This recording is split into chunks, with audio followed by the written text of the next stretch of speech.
منگول افواج نے پچھلے 13 دن سے بغداد کو گھیرے میں لے رکھا تھا۔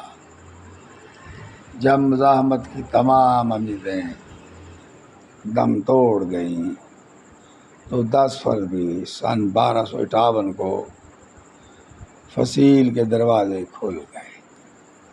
37ویں عباسی خلیفہ مستعصم باللہ اپنے وزراء اور امراء کے ہمراہ مرکزی دروازے سے برآمد ہوا اور ہلاکو خان کے سامنے ہتھیار ڈال دیے۔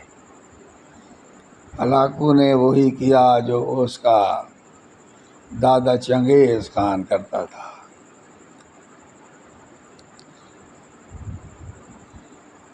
اس نے خلیفہ کے سوائے تمام اشرافیہ کو وہیں تلوار کے گھاٹ اتار دیا اور منگول دستے ام البلاد بغداد میں داخل ہو گئے۔